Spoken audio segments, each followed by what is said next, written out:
बिस्मिल्लाहिर्रहमानिर्रहीम। अस्सलाम वालेकुम डियर व्यूअर्स, होप आप अच्छे होंगे। अल्कोहल्स के हवाले से हमारी डिस्कशन जारी है।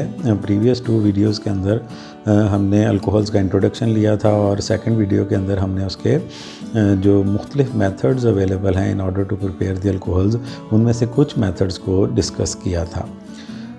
आज जो हम टॉपिक डिस्कस करने जा रहे हैं उनमें हम अल्कोहल्स के रिएक्शंस के ऊपर फोकस करेंगे और देखेंगे कि अल्कोहल जो है उसको हम कैसे इंटर कन्वर्ट कर सकते हैं into other classes of organic compounds. Previously भी हम मेंशन कर चुके हैं कि अल्कोहल जो है वो सेंट्रल सिस्टम के तौर पे कंसीडर किया जाता है जब हम सिंथेटिक ऑर्गेनिक केमिस्ट्री को डील करते हैं, क्योंकि अल्कोहल्स ये जस्ट लाइक एक चौक है जिससे मुख्तलिफ सड़कें निकलती हैं।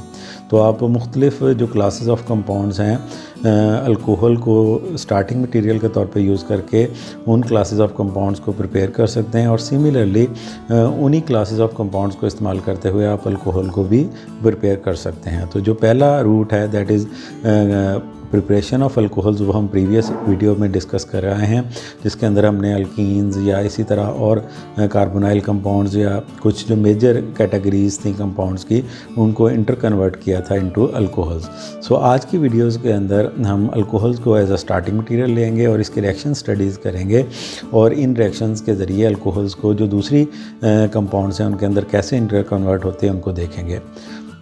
प्रिसाइजली स्पीकिंग ये बहुत ही वाइड टॉपिक है, तो इसको एक वीडियो के अंदर जो कवर करना इट इज़ ऑलमोस्ट इम्पॉसिबल।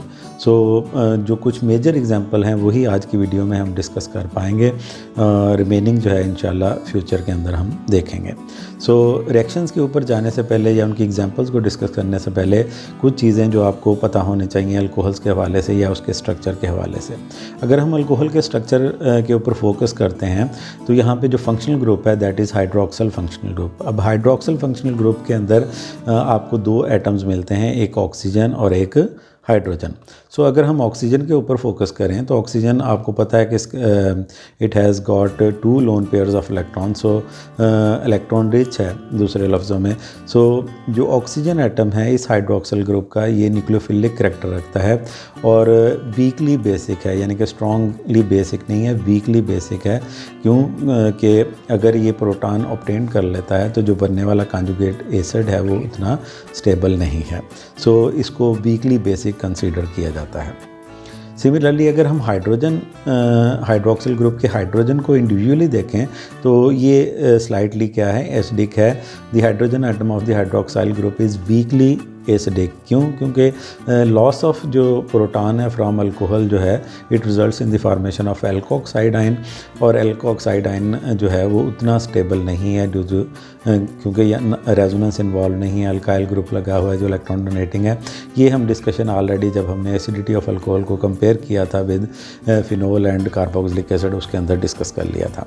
2 चीज़ें जो स्ट्रक्चर से हमें पता चलती हैं वो ये कि इसके पास एक ऑक्सीजन एटम है, जो फंक्शनल ग्रुप हाइड्रोक्सल है उसके पास क्या है, एक ऑक्सीजन एटम है दैट इज़ वीकली बेसिक और एक हाइड्रोजन एटम है दैट इज़ वीकली एसिडिक। अगर हम कलेक्टिवली हाइड्रोक्सल ग्रुप की बात करें तो यहाँ पे हमारे पास जो हाइड्रोक्सल ग्रुप है आपको पता है कि ये कोई अच्छा लिविंग ग्रुप नहीं है, लेकिन अगर इस हाइड्रोक्सल ग्रुप को आप किसी अच्छे लिविंग ग्रुप के अंदर कन्वर्ट कर लें तो फिर एक वाइड वैरायटी ऑफ रिएक्शन हमारे सामने आ जाती है that is substitution and elimination reaction. आप कंडीशंस वेरी करके मुख्तलिफ सब्स्टिट्यूशन रिएक्शन कैरी आउट कर सकते हैं अगर आप हाइड्रोक्सल ग्रुप को अच्छे लिविंग ग्रुप के अंदर ले जाएँ। सिमिलरली अगर आप इसको एक अच्छा लिविंग ग्रुप बना लें, जो कि ज़्यादातर केसेस में हम इसकी प्रोटोनेशन करते हैं और OH2 पॉजिटिव के अंदर इसको ले जाते हैं, तो उस सूरत में आप एलिमिनेशन रिएक्शंस भी इसके कैरी आउट कर सकते हैं। इन सारी प्रॉपर्टीज़ की वजह से अल्कोहल जो है वो it gives a wide variety of reactions, और हम स्टार्टिंग फ्राम अल्कोहल जो है मुख्तलिफ कंपाउंड्स जो हैं वो बना लेते हैं और उसके लिए जो प्रोसीजर्स हैं वो लिटरेचर में एक्सटेंसिवली रिपोर्टेड हैं और अवेलेबल हैं। इसी जो रिएक्टिविटी के हवाले से डिस्कशन को आगे लेके चलते हैं तो थोड़ा सा बॉन्ड पोलराइजेशन की बात करते हैं। अगर हम देखें कि ऑक्सीजन जो है that is more electronegative than carbon as well as than hydrogen, क्योंकि ऑक्सीजन दो एटम्स के साथ ही लिंक्ड है। अगर आप स्ट्रक्चर को दोबारा देख लें तो एक ये ऑक्सीजन कार्बन के साथ लिंक है और दूसरी तरफ ये हाइड्रोजन के साथ लिंक है। So oxygen being more electronegative जो है ये दोनों बॉन्ड्स को क्या कर देती है, पोलराइज कर देती है। So the oxygen atom of an alcohol polarises both the carbon oxygen bond and the OH bond of an alcohol. अब इसका नतीजा क्या निकलता है? सो अगर OH बॉन्ड पोलराइज हो गया तो ये हम प्रीवियस स्लाइड में भी देखाएंगे, polarisation of OH bond makes the hydrogen partially positive. Hydrogen का पार्शियली पॉजिटिव होने का मतलब क्या है कि OH बॉन्ड जो है वो क्या हो गया, वीक हो गया। वीक हो गया तो इसका मतलब hydrogen can be donated to any base. So ये वीक एसिड के तौर पे एक्ट करेगी। सिमिलरली अगर कार्बन ऑक्सीजन बॉन्ड के ऊपर फोकस करें, so polarisation of carbon oxygen bond makes the carbon atom partially positive. तो कार्बन को पार्शियली पॉजिटिव कर दिया तो इसका मतलब क्या हुआ कि ये इलेक्ट्रोफिलिक होगी।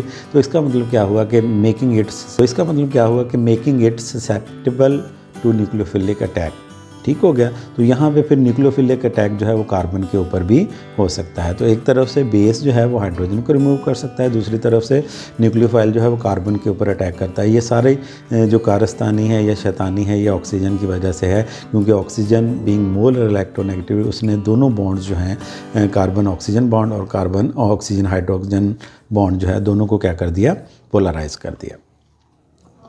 सो ऑक्सीजन के ऊपर जो इलेक्ट्रॉन पेयर है अगर हम सिर्फ उसी को ले लें तो वो जो है ऑक्सीजन एटम को बेसिक भी करता है और इसको न्यूक्लियोफिलिक भी करता है। आपको पता है बेस और न्यूक्लियोफाइल में क्या फ़र्क है, मैं इस डिस्कशन में नहीं जाऊंगा। सो दोनों ऑलमोस्ट सिमिलर चीज़ें हैं। So in the presence of a strong acid alcohols act as a base and accept a proton. So अगर आप अल्कोहल के सामने कोई भी स्ट्रॉन्ग जो एसिड है स्ट्रॉन्गर दैन अल्कोहल ले आएंगे तो डेफिनेटली जो है अल्कोहल बेस के तौर पे बिहेव करेगी। ऑक्सीजन एटम जो है उसका बेस के तौर पे बिहेव करेगा, लोन पेयर को यूटिलाइज करेगा और हाइड्रोजन को क्या कर लेगा, एक्सेप्ट कर लेगा। सो यहाँ पे बेसिकली हमें प्रोटोनेशन हो जाएगी किसकी, जो हाइड्रोक्सिल ग्रुप है उसकी। सो अल्कोहल जो है lone pair of oxygen attack करता है इस हाइड्रोजन के ऊपर, हाइड्रोजन दूसरे लफ्ज़ों में एक्सेप्ट करता है, एक्ट एज अ बेस करता है, तो आपके पास प्रोटोनेटेड अल्कोहल बन जाती है। अब ये जो पिंक आपको HOH नज़र आ रहा है ये एक बहुत अच्छा लीविंग ग्रुप है, क्योंकि ये बॉन्ड अगर ब्रेक करता है तो जो लीविंग ग्रुप है that is water, water is a stable molecule. So protonated alcohol जो है वो समझ लें sorry nucleophilic substitution reaction. So it converts the poor leaving group that is hydroxyl into a good leaving group that is the water molecule.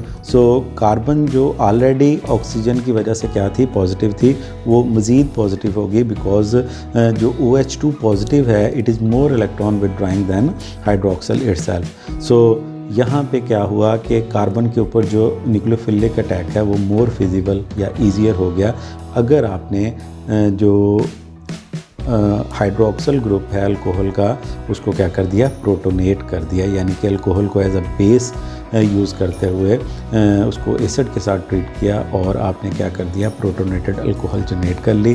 तो जो carbon atom जिसके साथ ये OH2 पॉजिटिव अब अटैच्ड है वो बहुत ज़्यादा इलेक्ट्रोफिलिक है और न्यूक्लियोफिलिक अटैक इसके ऊपर आसानी से हो सकता है।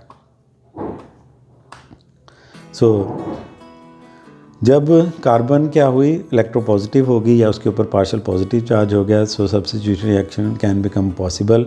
अब अल्कोहल के ऊपर डिपेंड करेगा कि SN1 रिएक्शन होगा या SN2 रिएक्शन होगा। इसकी एग्जांपल हम आगे जाके देखेंगे। सो यहाँ पे एक जनरल हमने शो कर दी इक्वेशन के न्यूक्लियोफाइल आएगा, कार्बन के ऊपर अटैक करेगा और ये आपका जो गुड लिविंग ग्रुप है वो निकल जाएगा। तो आपके पास एक नई क्लास ऑफ कंपाउंड जनरेट हो जाएगी। अब न्यूक्लियोफाइल के ऊपर बेस करता है कि आप हैलोजन लेके आ रहे हैं या कौन सा न्यूक्लियोफाइल लेके आ रहे हैं, सो वही क्लास ऑफ कंपाउंड आप अचीव कर पाएंगे। सो यहाँ पे बेसिकली SN2 मैकेनिज्म शो किया गया है एज अ जनरल एग्जांपल। आगे जाके हम SN1 भी इसका डिस्कस करेंगे। ये कुछ एग्जांपल्स हैं। फॉर एग्जांपल 1 प्रोपानोल है, उसको हाइड्रोजन आयोडाइड के साथ ट्रीट करके आप 1 आयोडोप्रोपेन बना सकते हैं। सिमिलरली साइक्लोहेक्सानोल है, उसको HBr के साथ ट्रीट करके आप ब्रोमोसाइक्लोहेक्सेन बना सकते हैं। ये टर्शरी अल्कोहल की एग्जांपल है जिसके अंदर हम 2-मिथाइल 2-ब्यूटानोल को HCl के साथ ट्रीट करते हैं और 2-क्लोरो-2-मिथाइल ब्यूटेन बना लेते हैं। तो प्राइमरी हो, सेकेंडरी हो या टर्शरी हो, जब भी आप अल्कोहल का OH प्रोटोनेट कर देंगे तो वहाँ पे न्यूक्लियोफिलिक सब्स्टिट्यूशन रिएक्शन क्या हो जाएंगे, फिजिबल हो जाएंगे। सिमिलरली अगर प्रोटोनेटेड अल्कोहल है, उसको आप क्या करें, अल्कोहल अगर प्रोटोनेटेड है और आपके पास एक्सेस के अंदर दूसरी अल्कोहल मौजूद है, तो यहाँ पे अब आप क्या एक और क्लास ऑफ कंपाउंड बना सकते हैं जिसको हम ईथर कहते हैं। तो न्यूक्लियोफाइल के तौर पे अल्कोहल इटसेल्फ भी एक्ट कर सकती है। So alcohol as a nucleophile can react with protonated alcohol. एक रिएक्टेंट आपका वो है अल्कोहल जो आपने प्रोटोनेटेड है और दूसरी अल्कोहल अटैकिंग अल्कोहल है। तो यहाँ पे क्या हो सकता है कि एक मॉलिक्यूल अल्कोहल का न्यूक्लियोफाइल के तौर पे बिहेव करते हुए जो प्रोटोनेटेड अल्कोहल है उसके ऊपर अटैक करेगा। सिंपल SN2 रिएक्शन होगा, ये कार्बन के ऊपर अटैक होगा, लीविंग ग्रुप लीव कर जाएगा और आपके पास ईथर बन जाएगा जो कि इनिशियली प्रोटोनेटेड होगा। जब वर्कअप करेंगे तो आप ईथर को ऑब्टेन कर सकते हैं। ये रिएक्शन भी हम जो है आगे जाके डिटेल के साथ इसकी एग्जाम्पल देखेंगे। सिमिलरली अगर आप प्रोटोनेटेड अल्कोहल को हाई टेम्परेचर दें और जनाब आपके पास न्यूक्लियोफाइल जो अच्छा मौजूद ना हो रिएक्शन मिक्सचर के अंदर, तो वहाँ पे फिर E1 और E2 रिएक्शंस भी पॉसिबल, दूसरे लफ्ज़ों में एलिमिनेशन रिएक्शंस भी पॉसिबल हो जाते हैं और नतीजे के तौर पे आपके पास carbon carbon double bond generate हो जाता है, या दूसरे लफ्ज़ों में अल्कोहल जो है वो अल्कीन के अंदर कन्वर्ट हो जाती है। अब यहाँ पे एक एग्जांपल है जिसके अंदर एक सेकेंडरी अल्कोहल को सल्फ्यूरिक एसिड के साथ ट्रीट किया गया है और आपके पास अल्कीन बन गई है। FSC के अंदर आपने डिहाइड्रेशन ऑफ अल्कोहल के अंदर या प्रिपरेशन ऑफ अल्कीन के अंदर एज अ सोर्स जो है अल्कोहल्स को पढ़ा होगा, तो वहाँ पे बेसिकली अल्कोहल्स को डिहाइड्रेट करते हैं विद सल्फ्यूरिक एसिड और इसमें आपने प्राइमरी सेकेंडरी टर्शरी अल्कोहल या मुख्तलिफ अल्कोहल की रिएक्टिविटी भी डिटेल के साथ डिस्कस की होगी। तो जनरली स्पीकिंग कि अगर न्यूक्लियोफाइल अच्छा मौजूद नहीं है रिएक्शन मिक्सचर के अंदर, तो अल्कोहल को अगर आप प्रोटोनेट कर दें तो एलिमिनेशन रिएक्शन भी पॉसिबल होता है। वो E1 और E2 depending upon the conditions जो है या सबस्ट्रेट कोई भी हो सकता है और लीड करेगा to in the formation of alkene through dehydration of alcohol. So अब हम इसके कुछ मेजर रिएक्शंस पढ़ लेते हैं जिनके अंदर सबसे पहले जो है वो एस्टेरिफिकेशन रिएक्शन है। So acid catalyzed condensation of an alcohol and carboxylic acid yields an ester and water। ये आप नॉर्मली एक रिवर्सिबल रिएक्शन काइनेटिक्स में भी इसको डिस्कस करते हैं और नॉर्मली आप इसको ऑर्गेनिक केमिस्ट्री में भी आपने पढ़ा होगा जो FSC या इंटरमीडिएट लेवल है। सो यहाँ पे जो एसिड कैटलाइज कंडेंसेशन अल्कोहल या कार्बोक्सिलिक एसिड की है स्पेसिफिकली वो फिशर एस्टेरिफिकेशन के नाम से जानी जाती है। इसके अंदर एक अल्कोहल है, कार्बोक्सिलिक एसिड है, आप acid as a catalyst use करते हैं, जो रिजल्टेंट प्रोडक्ट आपके पास मिलती है वो एस्टर और वाटर है। अब ये रिएक्शन रिवर्सिबल है, तो यहाँ पे जो पोजीशन ऑफ इक्विलिब्रियम है वो अगर हम स्पेसिफिकली इस जनरल इक्वेशन को देखें तो स्लाइडली प्रोडक्ट की तरफ होती है अगर आप सिंपल अल्कोहल या सिंपल कार्बोक्सिलिक एसिड यूज़ करते हैं।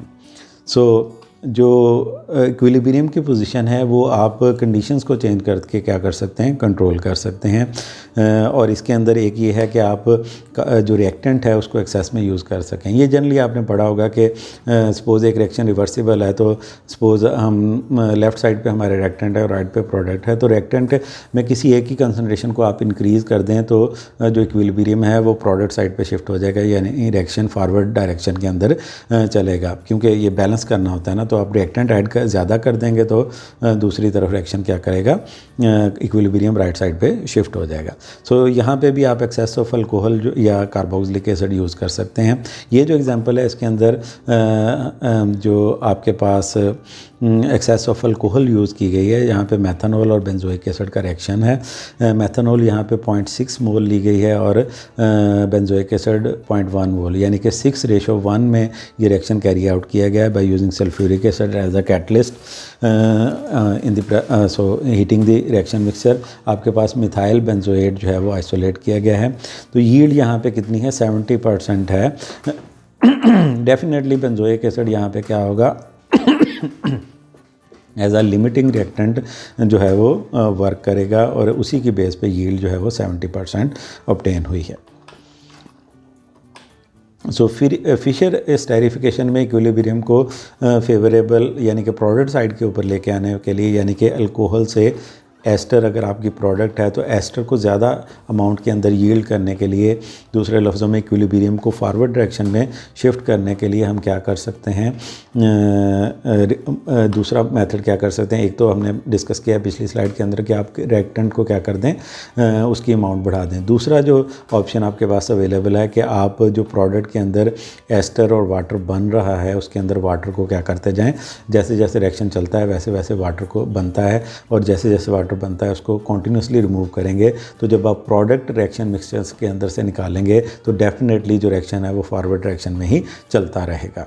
सो रिएक्टेंट को ऐड कर दें तब भी फॉरवर्ड डायरेक्शन में जाएगा, और अगर प्रोडक्ट निकाल लें तब भी फॉरवर्ड डायरेक्शन में जाएगा। अब वाटर को निकालने के लिए हम बेसिकली क्या करते हैं, को सॉल्वेंट यूज़ करते हैं बेंजीन, जो कि एजियोट्रॉपिक मिक्सचर बना देती है वाटर के साथ। तो फिर इस एजियोट्रॉपिक मिक्सचर जो है इसको कॉन्टीन्यूसली क्या किया जाता है, डिस्टिल आउट किया जाता है। ये जियोट्रॉपिक या एजियोट्रॉपिक मिक्सचर ये आपने एफएससी के सॉल्यूशंस के अंदर जो चैप्टर है उसके अंदर पढ़ा होगा। सो यहाँ पे एग्जांपल है, स्पेसिफिकली सेकेंडरी ब्यूटाइल अल्कोहल और एसिटिक एसिड यूज़ किया गया है। तो ये ऑलमोस्ट जो है वो अगर आप इनको कंपेयर करें तो ये ऑलमोस्ट इक्विमोलर रेशो है। स्लाइटली जो आपका कार्बोक्सिलिक एसिड या एसिटिक एसिड है वो स्लाइट एक्सेस के अंदर लिया गया है। रिएक्शन परफॉर्म किया गया है by using acid as a catalyst in benzene using as a cosolvent and heating. सो आपके पास जो सेकेंडरी ब्यूटाइल एसीटेट है जो हमारा एस्टर प्रोडक्ट है, it has been obtained at 71% yield. अब डेफिनेटली यहाँ पे चूँकि एसिटिक एसिड एक्सेस में है तो आपका जो सेकेंडरी ब्यूटाइल अल्कोहल है वो लिमिटिंग रिएक्टेंट होगा, तो जो यील्ड है वो बेस करेगी सेकेंडरी ब्यूटाइल अल्कोहल पे और इसी की बेस पे कैलकुलेट की जाएगी। सो वाटर यहाँ पे जो बनेगा उसको बेंजीन के साथ क्या कर दिया जाएगा, डिस्टिल, कॉन्टीन्यूसली डिस्टिल किया जाएगा। इस वजह से रिएक्शन जो है आपका जो इक्विलिब्रियम है वो फॉरवर्ड डायरेक्शन में शिफ्ट हो जाएगा। अब एस्टेरिफिकेशन के लिए सिर्फ फिशर एस्टेरिफिकेशन एक ओनली मेथड नहीं है। एस्टेरिफिकेशन के बहुत रिसेंट मेथड रिपोर्टेड हैं, लिटरेचर के अंदर मिल जाते हैं, लेकिन आपका जो स्कोप है उसके मुताबिक हम बिल्कुल सिंपल मेथड्स को डिस्कस कर रहे हैं। तो सेकंड मेथड जो है वो आप एसाइल क्लोराइड से भी एस्टर बना सकते हैं। इसमें हम बेसिकली बजाय कार्बोक्सिलिक एसिड यूज़ करने के कार्बोक्सिलिक एसिड हेलाइड या जो एसिड क्लोराइड है वो यूज़ करते हैं। फॉर एग्जांपल अल्कोहल है उसको एसिड क्लोराइड या एसाइल क्लोराइड से ट्रीट करते हैं तो आपके पास एस्टर बन जाता है। उसकी रीज़न क्या है कि जो आपका एसाइल क्लोराइड है वो कार्बोक्सिलिक एसिड की निस्बत क्या है, बहुत ज़्यादा रिएक्टिव है।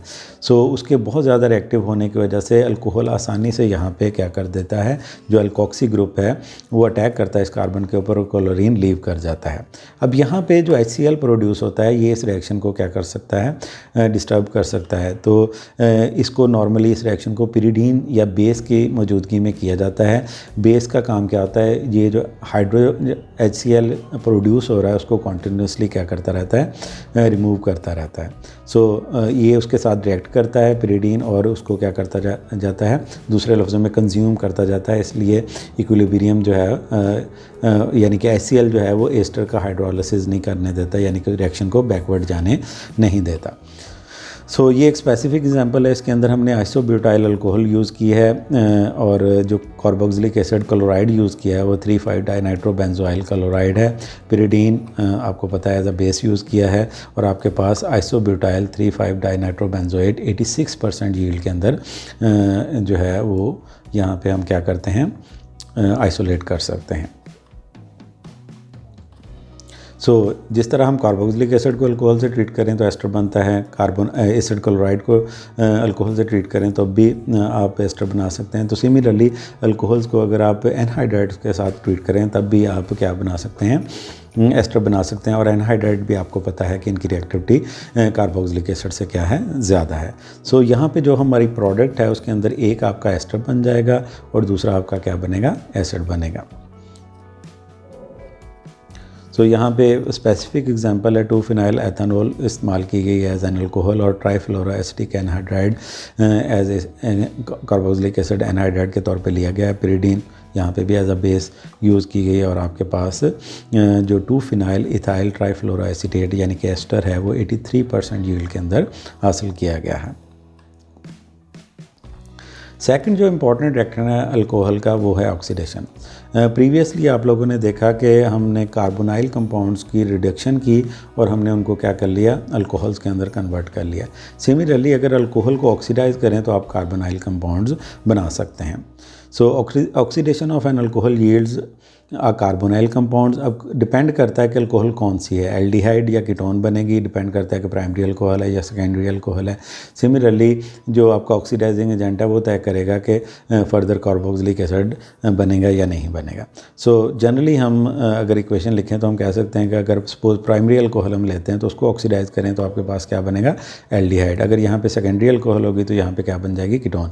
सो फर्दर ऑक्सीडेशन एल्डिहाइड की जो लीड करती है towards carboxylic acid. So product जो है वो डिपेंड करती है जो अल्कोहल आप इस्तेमाल कर रहे हैं और जो ऑक्सीडाइजिंग एजेंट आप यूज़ कर रहे हैं। सो जो नॉर्मली हम ऑक्सीडाइजिंग एजेंट जो विगोरस ऑक्सीडेशन हम कहते हैं वो लीड करती है towards the formation of carboxylic acid. तो क्योंकि आपको पता है जो एल्डिहाइड्स हैं वो आसानी से ऑक्सीडाइज हो जाती हैं, तो जब भी आप विगोरस ऑक्सीडेशन करेंगे तो एल्डिहाइड की स्टेज के ऊपर ये रिएक्शन नहीं रुकेगा, फर्दर कार्बोक्सिलिक एसिड बन जाएगा। लेकिन अगर आप एल्डिहाइड स्टेज पे ये रिएक्शन रोकना भी चाहते हैं तो मेथड्स अवेलेबल हैं, रीजेंट्स अवेलेबल हैं जो कि आप यूज़ कर सकते हैं। तो बहुत ज़्यादा डिटेल तो हम नहीं पढ़ेंगे ऑक्सीडेशन की अल्कोहल्स की, क्योंकि सेपरेटली ऑर्गेनिक केमिस्ट्री 2 जो आपका BS 6 के अंदर कोर्स आप लोग पढ़ेंगे उसके अंदर एक्सक्लूसिवली आप ऑक्सीडेशन रिडक्शन के चैप्टर पढ़ेंगे और उनके अंदर इन सारे जो कन्वर्जन्स हैं उनको आप बड़े डिटेल के साथ मैकेनिज़्म के साथ डिस्कस करेंगे। सो मैं 2 रीजेंट यहाँ पे मेंशन कर रहा हूँ as an example. So chromic acids अक्सर यूज़ किए जाते हैं, ये बहुत अच्छा ऑक्सीडाइजिंग एजेंट है और इसको आप सपोज पोटाशियम क्रोमेट ले लें या डाइक्रोमेट ले लें in the presence of acid, ये यील्ड कर सकते हैं। So formed when solution containing chromate और dichromate are acidified. So acid normally हम इस्तेमाल करते हैं विद पोटाशियम क्रोमेट या potassium dichromate in order to generate chromic acid, जो कि एक ऑक्सीडाइजिंग एजेंट के तौर पे काम करता है। सो प्राइमरी अल्कोहल्स को अगर आप क्रोमिक एसिड से ट्रीट करेंगे तो it mostly leads to the formation of carboxylic acid as a major product. ये एग्जांपल है, फॉर एग्जांपल यहाँ पे हमारे पास 3-fluoro-1-propanol है और इसको हम पोटाशियम डाइक्रोमेट के साथ इन the presence of H2SO4 and water treat करते हैं तो आपके पास 3-fluoropropanoic एसिड 74% यील्ड के अंदर ऑब्टेन होता है। सो ये यहाँ पे ऑक्सीडेशन के अंदर जो प्राइमरीली आपका जो कार्बोक्सिलिक एसिड वो एज अ प्रोडक्ट बन रहा है। सिमिलरली अगर आपने सिलेक्टिव ऑक्सीडेशन करनी हो या दूसरे लफ्ज़ों में आप एल्डिहाइड की स्टेज पे उसको रोकना चाहते हैं तो 2 रीजेंट बड़े कॉमनली यूज़ होते हैं, दैट इज़ पिरिडीनियम क्लोरोक्रोमेट या पिरिडीनियम डाइक्रोमेट। सो ये बेसिकली इन दोनों स्पीशीज़ के अंदर जो क्रोमियम है आपकी वो 6 ऑक्सीडेशन स्टेट के अंदर है, इसलिए इनको हम क्रोमियम 6 स्पीशीज़ का नाम भी देते हैं। सो ये ऑक्सीडेंट ऐसे हैं जिनको हम एनहाइड्रस सॉल्वेंट के अंदर यूज़ करते हैं। जो नॉर्मली सॉल्वेंट हम यूज़ करते हैं दैट इज़ डाइक्लोरोमेथेन। यहाँ पे जो प्राइमरी अल्कोहल अगर आप इस्तेमाल करेंगे तो एल्डिहाइड्स आप एक अच्छी यील्ड के अंदर हासिल कर सकते हैं। ये एग्जांपल है, यहाँ पे 1-हेप्टानोल को ऑक्सीडाइज़ किया है into हेप्टानॉल in 78% yield by using PCC, that is pyridinium chlorochromate, using DCM as a solvent.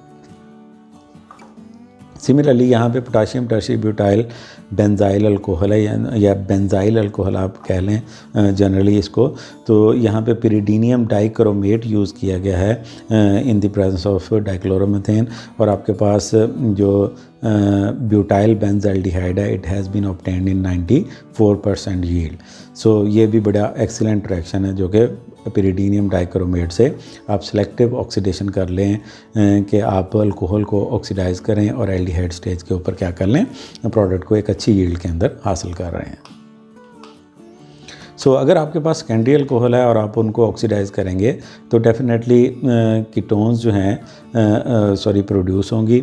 और जो रीजेंट्स हैं वो नॉर्मली हम जो प्राइमरी अल्कोहल के लिए इस्तेमाल करते हैं वो भी यूज़ कर सकते हैं। फॉर एग्जांपल यहाँ पे एक जनरल इक्वेशन है जिसके अंदर एक सेकेंडरी अल्कोहल ली गई है, तो अल्टीमेट प्रोडक्ट आपकी यहाँ पे क्या बनेगी, कीटोन। प्राइमरी अल्कोहल से क्या बनेगा, एल्डिहाइड, और फर्दर ऑक्सीडाइज हो जाएगा किसके अंदर, कार्बोक्सिलिक एसिड। जबकि सेकेंडरी अल्कोहल के अंदर के केस में क्या बनेगा, कीटोन बनेगा। अब कीटोन जो है वो उतनी ससेप्टेबल नहीं है फर्दर ऑक्सीडेशन, तो ज़्यादातर केसेस में आप कीटोन को एज अ सोल प्रोडक्ट हासिल कर लेते हैं। फॉर एग्जांपल यहाँ पे 1-octene 3-ol है, ये इस्तेमाल की गई है एज अ स्टार्टिंग मटेरियल और इसको ट्रीट किया गया है पिरिडीनियम डाइक्रोमेट के साथ इन द प्रेजेंस ऑफ DCM। और ये जो डबल बॉन्ड है ये इंटैक्ट रहा है, ऑक्सीडाइज नहीं हुआ, क्योंकि PDC जो सिलेक्टिव ऑक्सीडेशन कर रहा है यहाँ पे सिर्फ किसकी, इस हाइड्रोक्सिल ग्रुप की। सो आपके पास क्या बन गए, 1-octene 3-on, यानी कि एक कीटोन बन गए इन 80% यील्ड। सिमिलरली यहाँ पे भी एक सेकेंडरी अल्कोहल है, दैट इज साइक्लोहेक्सानोल। इसको नॉर्मल जो रीजेंट है सोडियम डाइक्रोमेट इन H2SO4 यानी कि क्रोमिक एसिड के ज़रिए इसको ऑक्सीडाइज किया गया है, और साइक्लोहेक्सानोन जो है वो प्रोड्यूस हुई है इन 85% यील्ड। सो यहाँ पे दोनों एग्जांपल से आपने क्या किया, एक अल्कोहल को कीटोन के अंदर कन्वर्ट कर लिया। टर्शियरी अल्कोहल की जब हम बात करते हैं तो डेफिनेटली जो हाइड्रोक्सिल ग्रुप है वो ऐसी कार्बन के साथ अटैच है जिसके पास हाइड्रोजन नहीं है। सो जो हाइड्रोक्सिल बेरिंग कार्बन है वो विदाउट हाइड्रोजन है, तो उसका नतीजा क्या निकलता है कि ये ऑक्सीडेशन मतलब आसानी से नहीं हो पाती। दूसरे लफ्ज़ों में नॉर्मल जो रीजेंट्स हम यूज़ करते हैं या नॉर्मल कंडीशंस जो प्राइमरी अल्कोहल या सेकेंडरी अल्कोहल के लिए यूज़ कर रहे हैं वो अगर हम अप्लाई करेंगे यहाँ पे टर्शियरी अल्कोहल के ऊपर तो ऑक्सीडेशन नहीं होगी, because the carbon to which the hydroxyl group is attached has no hydrogen atom. So हम यहाँ पे no reaction except under forcing conditions. तो फोर्सिंग कंडीशन क्या क्या, अगर आप बड़े स्ट्रॉन्ग ऑक्सीडाइजिंग एजेंट यूज़ करें, एलिवेटेड टेम्परेचर इस्तेमाल करें, तो उस सूरत में क्या होगा, जो कार्बन कार्बन बॉन्ड्स की क्लीवेज है वो हो जाएगी साथ ही, क्योंकि ज़ाहिर बात है उसके पास कोई और हाइड्रोजन तो है नहीं। सो नतीजा क्या निकलेगा, कार्बन कार्बन बॉन्ड जो वो कार्बन जो जिसके ऊपर हाइड्रोक्सिल लगा हुआ है उसके साथ वो जिन आगे 3 कार्बन के साथ जो उसने सिंगल बॉन्ड बनाए हुए हैं उन कार्बन कार्बन बॉन्ड्स की क्या हो जाएगी, क्लीवेज हो जाएगी, और आपके पास एक मिक्सचर ऑफ प्रोडक्ट मिलेगा। इसलिए इस रिएक्शन को कोई ज़्यादा एप्लीकेबल नहीं समझा जाता, बहुत ज़्यादा ज़रूरत हो तो इसको कैरी आउट किया जाता है। सो दूसरी जो बहुत इसका जो इम्पोर्टेंट रिएक्शन है कि तीसरा हो गया, हमने पहले इसकी एस्टेरिफिकेशन पढ़ ली, फिर हमने इसकी ऑक्सीडेशन पढ़ ली। जो तीसरी जो अल्कोहल्स के रिएक्शन के अंदर हम डिस्कस करते हैं वो है कि अल्कोहल से हम ईथर बना सकते हैं या अल्कोहल को कन्वर्ट करते हैं into ether. So alcohols are converted into ether on heating in the presence of an acid catalyst. So यहाँ पे फॉर एग्जांपल ये प्राइमरी अल्कोहल है। अब अगर हम इसको एसिड की मौजूदगी में ट्रीट करेंगे तो आपके पास जो एक अल्कोहल प्रोटोनेट होगी और दूसरी अल्कोहल क्या करेगी, इस कार्बन के ऊपर अटैक करेगी और आपके पास क्या बन जाएगा, ईथर बन जाएगा और वाटर रिमूव हो जाएगा। तो ये रिएक्शन जो है सिर्फ प्राइमरी अल्कोहल्स के साथ इफेक्टिव है, यानी कि फ्रूटफुल साबित होता है। ये एग्जांपल शो करती है कि यहाँ पे 1-ब्यूटेनॉल इस्तेमाल की गई है, H2SO4 130 डिग्री सेल्सियस, तो आपके पास डाईब्यूटाइल जो ईथर है वो 60% यील्ड में बन गया है। ठीक है, ये आपने जो FSC के अंदर पढ़े होंगे, याद है, सिमेट्रिकल ईथर की प्रिपरेशन, अनसिमेट्रिकल ईथर की प्रिपरेशन, ये उन्हीं की एक एग्जांपल है। सो अगर आप सेकेंडरी या टर्शियरी अल्कोहल यूज़ करेंगे तो ये रिएक्शन इतना इफेक्टिव नहीं है, तो वहाँ पे एलिमिनेशन हो जाएगी instead of this nucleophilic substitution reaction. Example जो है हम स्टडी करते हैं ईथर फार्मेशन के हवाले से डाइथाइल ईथर की, जो कि इंडस्ट्री स्केल पे प्रिपेयर किया जाता है starting from ethanol and sulphuric acid at 140 degree Celsius. So अगर आप इससे ज़्यादा टेम्परेचर लेके जाते हैं तो एलिमिनेशन क्या करती है, प्रीडोमिनेट करती है। सो यहाँ पे 2 मॉलिक्यूल एथेनॉल के in the presence of H2SO4 at 140 degree Celsius diethyl ether जो है वो प्रोड्यूस करते हैं और इंडस्ट्री स्केल पे इसी को प्रोड्यूस किया जाता है। मैकेनिज़्म देख लेते हैं। As you know sulphuric acid मौजूद है तो सबसे पहले क्या होगी, प्रोटोनेशन होगी किसकी, एथेनॉल की, पहले स्टेप के ऊपर। सो हाइड्रोजन जो है वो सल्फ्यूरिक एसिड डोनेट करेगा, ऑक्सीजन उसको एक्सेप्ट करेगा और आपके पास इथाइल ऑक्सोनियम ऑक्सोनियम आयन बन जाएगा, यानी कि प्रोटोनेटेड अल्कोहल बन जाएगी। और हाइड्रोजन जो सल्फेट आयन है वो definitely sulphuric acid proton lose करेगा तो वही बनेगा। सेकंड स्टेप के ऊपर जो आपका अनदर मालिक्यूल ऑफ अल्कोहल है वो ये प्रोटोनेटेड जो अल्कोहल है जिसको हम इथाइल ऑक्सोनियम आयन का नाम दे रहे हैं, इसकी कार्बन के ऊपर अटैक करेगा, क्योंकि ये जो OH2 पॉजिटिव है ये अब ज़्यादा इलेक्ट्रॉन विड्राइंग है than this OH simple hydroxyl group. So ये OH2 पॉजिटिव ज़्यादा इलेक्ट्रॉन विड्राइंग होने की वजह से ये जो कार्बन है ये क्या होगी, मोर इलेक्ट्रॉन डेफिशिएंट होगी, more susceptible towards nucleophilic attack होगी। तो नतीजा क्या होगा, ये नहीं हो सकता कि ये ऑक्सीजन इस कार्बन के ऊपर अटैक करे, क्योंकि ये जो OH2 है ये मोर इलेक्ट्रॉन विड्राइंग है देन दिस सिंपल OH। सो यहाँ पे ये ऑक्सीजन अटैक करेगी इस कार्बन के ऊपर, OH2 एक गुड लिविंग ग्रुप के तौर पे यानी H2O के तौर पे क्या कर जाएगा, लीव कर जाएगा और आपके पास डाई इथाइल ऑक्सोनियम आयन बन जाएगा। ठीक हो गया। सो नेक्स्ट स्टेप के ऊपर जो प्रोटॉन है ये ट्रांसफ़र होना है, यानी कि जो बेस है रिएक्शन के अंदर हाइड्रोजन सल्फेट आयन मौजूद है ये अब क्या करेगा, इस हाइड्रोजन को रिमूव करेगा, आपका जो सल्फ्यूरिक एसिड है वो रीजनरेट होगा और डाईएथाइल ईथर एज अ प्रोडक्ट बन जाएगी। ये बड़ा सिंपल सा मैकेनिज्म है न्यूक्लियोफिलिक सब्स्टिट्यूशन रिएक्शन का। अगर आपके पास अल्कोहल्स डायोल्स हों तो वहाँ पे और इतने कार्बन एटम हो कि रिजल्टेंटली 5 मेंबर या 6 मेंबर रिंग बन सके तो वहाँ पे फिर साइक्लाइजेशन हो सकती है। सो यहाँ पे 1,5 पेंटेन डायोल है, तो एक हाइड्रोक्सिल ग्रुप क्या होगा, प्रोटोनेट होगा और दूसरा ऑक्सीजन जो है वो इस कार्बन जो टर्मिनल कार्बन है इसके ऊपर क्या करेगा, अटैक करेगा और साइक्लाइजेशन हो जाएगी और यहाँ पे आपके पास ऑक्सीजन बन जाएगी और वाटर रिमूव हो जाएगा। सो यहाँ पे इंटरनली रिएक्शन हो जाता है, दूसरे लफ्ज़ों में इंटरमालिक्यूलरली जो है साइक्लिक ईथर बन जाते हैं। एक और बहुत मेजर और अच्छा वर्सटाइल रिएक्शन है that is conversion of alcohol into alkyl halides. अब यहाँ पे जो अल्काइल हैलाइड्स से हमने अल्कोहल्स बनाई थी, शायद आप लोगों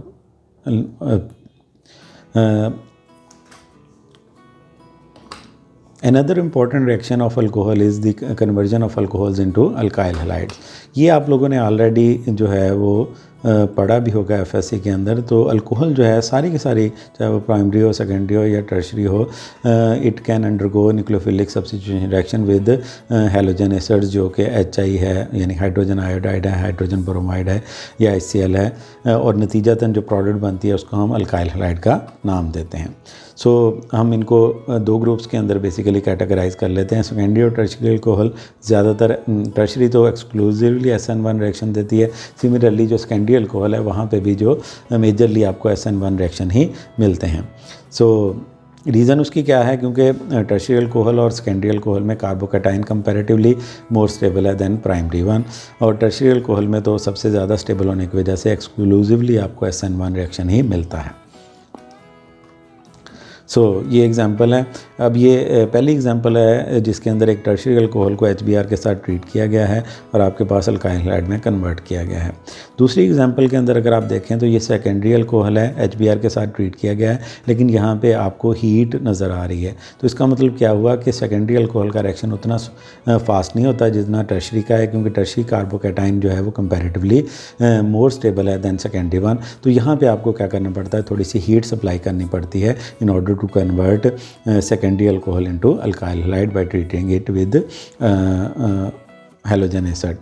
So हम यहाँ पे जो हाइड्रोजन ब्रोमाइड के साथ इसका रिएक्शन क्या कर रहे हैं एज एन एग्जांपल डिस्कस कर रहे हैं। सो एज आई सेड, ऊपर वाला रिएक्शन टर्शरी अल्कोहल होने की वजह से क्या होगा, इजी होगा, जबकि नीचे वाला रिएक्शन क्या होगा, डिफ़िकल्ट होगा, और इसके लिए आपको रिएक्शन मिक्सचर को हीट करना पड़ेगा।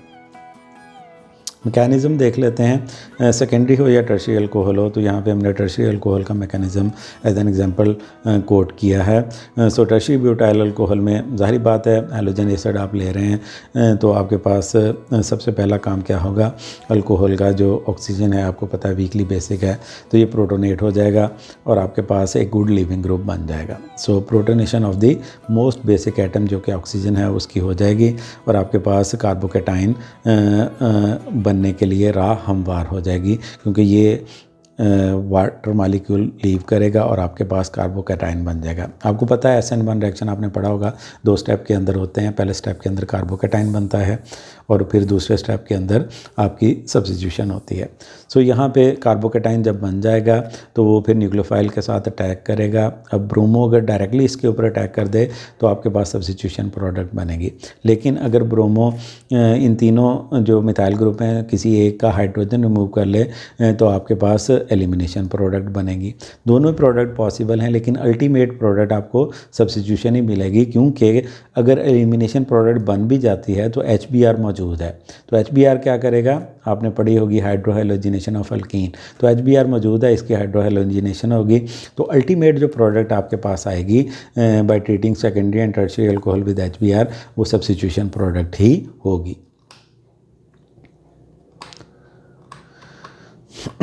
अब चूंकि रिएक्शन मैकेनिज़्म हमने देखा उसके अंदर कार्बोकैटाइन इन्वॉल्व है तो रीअरेंजमेंट हो सकती है। रिमेंबर करें आप फ्रेडल क्राफ्ट अल्काइलेशन रिएक्शन को, अगर किसी ने वो वीडियो नहीं देखी तो प्लेलिस्ट जो एरोमेटिक हाइड्रोकार्बन्स की उसके अंदर जाके वो वीडियो देख सकता है। तो यहाँ पे क्या है, चूँकि कार्बोकैटाइन ने बनना है तो जब कार्बोकैटाइन जनरेट हो जाता है अगर उसके पास चांस हो रीअरेंज होने का तो वो हो सकता है। फॉर एग्जांपल हम ये सेकेंडरी अल्कोहल के साथ स्टार्ट करते हैं। HBr पहला स्टेप होगा, प्रोटोनेशन होगी, वाटर OH2 पॉजिटिव बनेगा और वाटर मालिक्यूल लूज़ होगा और आपके पास कार्बोकैटाइन बन जाएगा। अब चूंकि ये कार्बोकैटाइन जो पॉजिटिव है वो कार्बन उसके ऊपर है जो कि सेकेंडरी कार्बन है, तो यहाँ पे अगर इसके पास चांस है कि अगर ये हाइड्रोजन इस कार्बन से इस कार्बन के ऊपर शिफ्ट हो जाए, यानी 1,2 हाइड्राइड आयन शिफ्ट हो जाए, तो ये जो सेकेंडरी कार्बोकैटाइन है ये टर्शियरी कार्बोकैटाइन अंदर क्या हो सकता है, कन्वर्ट हो जाता है। तो यहाँ पे ऐसा ही होता है, 1,2 हाइड्राइड आयन शिफ्ट होती है। तो अब हमारे पास रिएक्शन मिक्सचर के अंदर टर्शियरी कार्बोकैटाइन बन जाता है। जब टर्शियरी कार्बोकैटाइन बन जाता है, ब्रोमो आएगा इस कार्बन के ऊपर अटैक करेगा, तो आपके पास जो प्रोडक्ट बनेगी दैट इज़ 2-ब्रोमो-2-मिथाइल ब्यूटेन। अब यही मेजर प्रोडक्ट बनेगी। नो डाउट स्टार्ट के अंदर जब कार्बोकैटाइन बनेगा तो फौरी तौर पर कुछ प्रोडक्ट आपको अचीव होगी जिसके अंदर ये ब्रोमो इस कार्बन के ऊपर डायरेक्टली अटैक कर देगा और आपके पास 2-ब्रोमो-3-मिथाइल ब्यूटेन बनेगी जो कि माइनर प्रोडक्ट है। क्योंकि जो आपके पास सेकेंडरी कार्बोकैटाइन है वो कंपैरेटिवली लेस स्टेबल है, इसलिए इससे बनने वाली जो सब्स्टिट्यूशन प्रोडक्ट है वो क्या होगी, लेस अमाउंट में बनेगी। जैसे कार्बोकैटाइन बनेगा और आपके पास उसको टाइम होगा रीअरेंज होने का, टर्शियरी कार्बोकैटाइन में कन्वर्ट होता जाएगा और फिर आपके पास जो मेजर प्रोडक्ट बनेगी वो होगी जिसके अंदर tertiary carbocation as an intermediate act करेगा। सो पॉइंट टू रिमेंबर कि जहाँ पे रीअरेंजमेंट पॉसिबल हो सेकेंडरी अल्कोहल के केस के अंदर, तो वहाँ पे आप एक्सपेक्ट करें मिक्सचर ऑफ सब्स्टिट्यूशन प्रोडक्ट, और कौन सी प्रोडक्ट डोमिनेट करेगी, वो प्रोडक्ट डोमिनेट करेगी जिसके अंदर टर्शियरी कार्बोकैटाइन इन्वॉल्व होगा। प्राइमरी अल्कोहल की तरफ आते हैं। प्राइमरी अल्कोहल्स जो है आपको पता है कि SN2 रिएक्शंस एक्सक्लूसिवली देते हैं। रीज़न उसकी क्या है, फॉर SN1 रिएक्शन कार्बोकैटाइन का बनना ज़रूरी है और कार्बोकैटाइन जो है प्राइमरी अल्कोहल्स से जो बनेगा that is primary carbocation, it is too unstable to be formed. So इस केस के अंदर आपको एक्सक्लूसिवली SN2 रिएक्शन ही मिलेगा। ये मैकेनिज़्म देख लेते हैं। सो फर्स्ट स्टेप तो वही होगा जो नॉर्मली मतलब कन्वर्जन ऑफ OH जो कि स्ट्रॉन्गली बेसिक है उसको एक वीकली बेसिक लिविंग ग्रुप के अंदर हमने लेके आना है। सो यहाँ पे पहला स्टेप तो वही होगा कि OH की कन्वर्जन इनटू OH2 पॉजिटिव। सो HBr आएगा, ऑक्सीजन जो है अपना लोन पेयर यूज़ करेगा, हाइड्रोजन को एक्सेप्ट करेगा और आपके पास जो ये OH2 पॉजिटिव के अंदर कन्वर्ट हो जाएगा। अब यहाँ पे कार्बोकैटाइन अगर बने तो हम कहते हैं कि ये SN1 रिएक्शन है, लेकिन अगर ब्रोमो डायरेक्टली इस कार्बन के ऊपर अटैक करे और एट द सेम स्टेप हाइड्रोक्स जो वाटर आपका है लिविंग ग्रुप लीव कर जाए, सो उस सूरत में ये रिएक्शन सिंगल स्टेप रिएक्शन होता है और इसको क्या कहते हैं, SN2 रिएक्शन का नाम देते हैं। ये आपने डिटेल के साथ FSC के अंदर पढ़े होंगे। मज़ीद आप इनको दोबारा पढ़ेंगे जब आप ऑर्गेनिक केमिस्ट्री 1 और 2 के अंदर उनको डिटेल के साथ डिस्कस करेंगे। सो फर्दर डिस्कशन के अंदर नहीं जाता, कंडीशंस के ऊपर डिपेंड करते हुए SN1 रिएक्शन होगा, SN2 होगा, E1 होगा या E2 होगा या उनके दरमियान कंपटीशन क्या होगा वो हमारा स्कोप नहीं है। सो आप सिर्फ फ़िलहाल जो है एट दिस पॉइंट आप इसके मैकेनिज़्म को अंडरस्टैंड करें। तो मैकेनिज़्म SN2 के अंदर सिंगल स्टेप होता है। प्रोटोनेशन जब हो जाती है उसके बाद ब्रोमो एक ही स्टेप के अंदर कार्बन के ऊपर अटैक करता है और वाटर लीव कर जाता है और आपके पास जो प्राइमरी अल्काइल हैलाइड है वो जनरेट होता है। सो अगर हम यहाँ पे HBr की बजाय HCl यूज़ करें तो रिएक्शन क्या होगा, स्लोअर होगा। उसकी रीज़न क्या है कि क्लोराइड जो है वो पूरा न्यूक्लियोफाइल है। अब वाटर जो है आपको पता है कि वीकली बेसिक न्यूक्लियोफाइल है। वाटर और जो Cl नेगेटिव है उसको आपस में कंपेयर करें तो क्लोराइड जो है वो कंपैरेटिवली पूरा न्यूक्लियोफाइल है ब्रोमो नेगेटिव से और आयोडो नेगेटिव से। तो अगर आपने HCl यूज़ करना है तो वहाँ पे फिर आपको क्या करना पड़ेगा, इसके साथ कैटलिस्ट हम यूज़ करना पड़ेगा। So the rate of reaction can be increased by using zinc chloride as a catalyst। तो क्लोराइड के केस के अंदर हम स्पेसिफिकली क्या करते हैं, zinc chloride as a catalyst use करते हैं। सो फॉर एग्जांपल अब यहाँ पे आपके पास प्रोपानोल है, उसको ट्रीट किया गया with HCl in the presence of zinc chloride, तो आपके पास प्रोपाइल क्लोराइड बन गया आसानी के साथ। तो जिंक का रोल यहाँ पे क्या है, जिंक क्लोराइड के अंदर zinc positive 2 act as a Lewis acid. अब ये लीवस एसिड के तौर पे एक्ट करता है तो आपका जो अल्कोहल है उसका ऑक्सीजन के साथ क्या कर लेता है, ये कॉम्प्लेक्स कर लेता है। So oxygen lone pair of the oxygen जो है वो डोनेट हो जाता है इनटू जिंक और आपके पास एक कॉम्प्लेक्स बनता है। ये कॉम्प्लेक्स जो है वो बेसिकली क्या करता है, जो कार्बन ऑक्सीजन बॉन्ड है उसको क्या कर देता है, वीक कर देता है। ये आपको इस इक्वेशन से समझ आ जाएगा। फॉर एग्जांपल ये आपके पास 1 प्रोपानोल है तो ऑक्सीजन का लोन पेयर इस जिंक को डोनेट होगा, लीवस एसिड बेस दूसरे लफ्ज़ों में कॉम्प्लेक्स बनेगा आपके पास। तो ये कॉम्प्लेक्स जो है इसके अंदर ZnOH जो है वो ये अच्छा लिविंग ग्रुप होने की वजह से ये कार्बन ऑक्सीजन बॉन्ड क्या हो जाएगा, वीक हो जाएगा।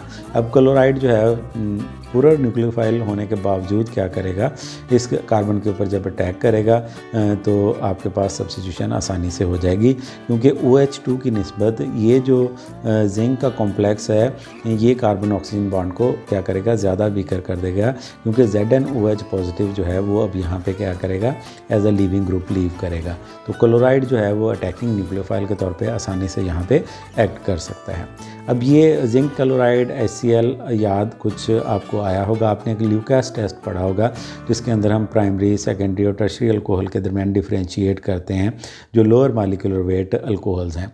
तो वहाँ पे हम बेसिकली जो ल्यूकास रीजेंट है वो जिंक क्लोराइड और HCl का रीजेंट होता है।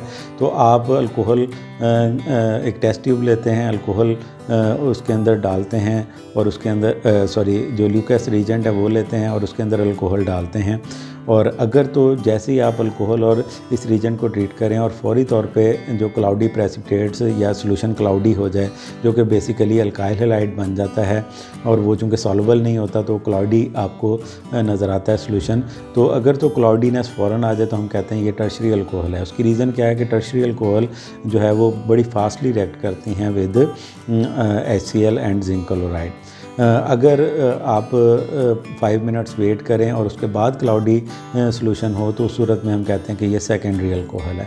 और अगर आपको काफ़ी देर इंतज़ार करने के बाद मतलब आपके बाल सफ़ेद हो जाएं, दांत गिर जाएं और फिर भी क्लाउडी सोल्यूशन ना बने तो फिर आपको के जहन में आता है कि इसको हीट करके देखूं।